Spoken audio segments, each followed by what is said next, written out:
You're not far from God, but you're not close either. And that might be the most dangerous place you can be.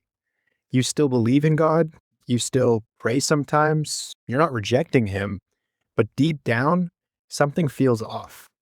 And the truth is, that's exactly what lukewarm faith looks like. When most people think of someone far from God, they think of someone who completely rejects Him. But that's not what this is. Lukewarm faith is way more subtle than that. It's going to church, but your heart isn't really in it. It's knowing the truth, but not letting it change how you live. It's having just enough of God to feel comfortable, but not enough to actually be transformed. You're not cold, you still believe, but you're not on fire either. You're just in between. In Revelation chapter 3, verse 15 to 16, this verse convicts like crazy. It says, I know your deeds, that you are neither hot nor cold. I wish you were either one or the other. So, because you are lukewarm, neither hot nor cold, I'm about to spit you out of my mouth. That last line, I'm about to spit you out of my mouth, that's not a gentle warning. That's not try a little harder. That's rejection. And what makes this so hard to hear is that this isn't being said to people who don't believe in God.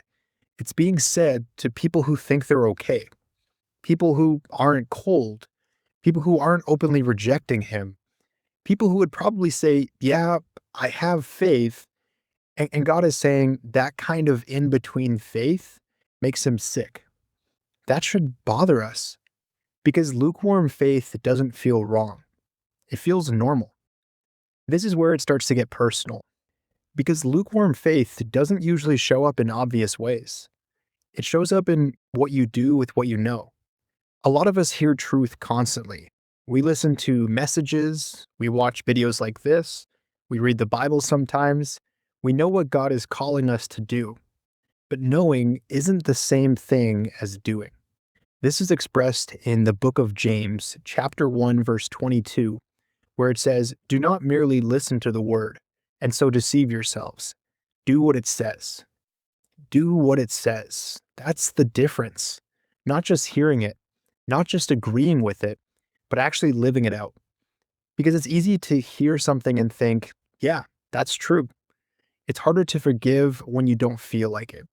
It's harder to turn away from sin when you actually enjoy. It's harder to stay consistent when no one's watching. That's where faith becomes real. Lukewarm faith says, I know what God says, but I'll get to it later. Real faith says, if God says it, I'm going to follow it, even when it's uncomfortable. Because if your faith never moves into action, it stays surface level. And over time, you can convince yourself that you're growing, when in reality, nothing is actually changing. And this is why lukewarm faith is so dangerous, because it doesn't feel dangerous. If you were completely far from God, you'd probably know it.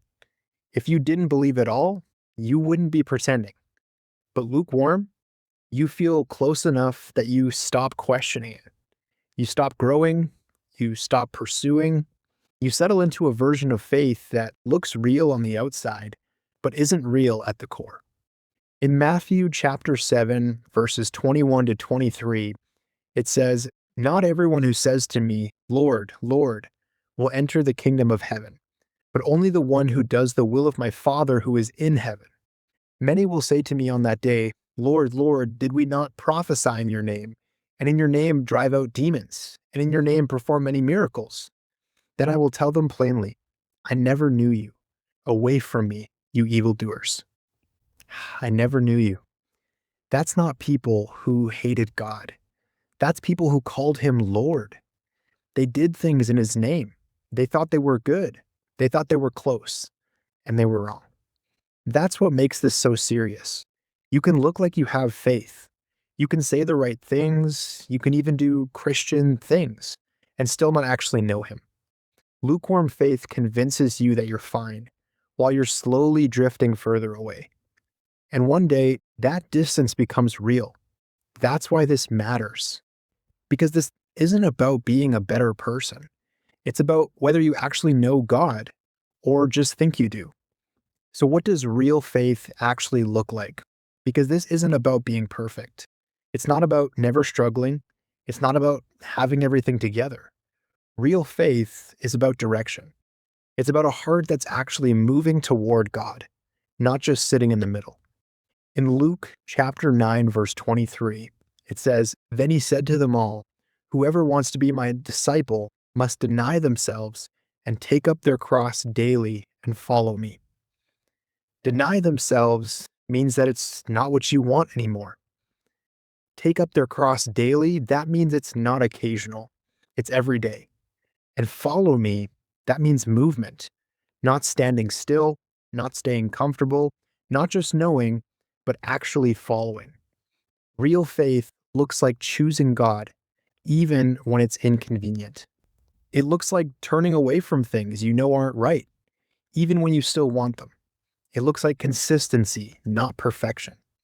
Because you're going to mess up, you're going to fall short. But the difference is you don't stay there. You keep coming back, you keep choosing Him, you keep moving forward. Lukewarm faith stays comfortable, real faith moves. Even when it's slow, even when it's hard, it moves. If I'm being honest, this is something I've had to face in my own life. I wasn't rejecting God, I just wasn't fully choosing Him either. And for a long time, I was comfortable there, comfortable knowing the truth, but not fully living it out. And that's what I don't want anymore. I don't want a halfway faith. I don't want something that looks real on the outside, but isn't real at the core. So if this hit you, if you see yourself in this, don't ignore it. Don't just hear this and move on. Actually do something with it. Start choosing God daily, even in the small things, even when it's uncomfortable. And I'm not saying this like I figured it out. This is something I'm working on every single day. So if you're watching this and you want to grow in your faith, not just hear about it, subscribe. Not just for more videos, but so we can actually grow in this together. Thanks for watching, and I'll see you in the next one.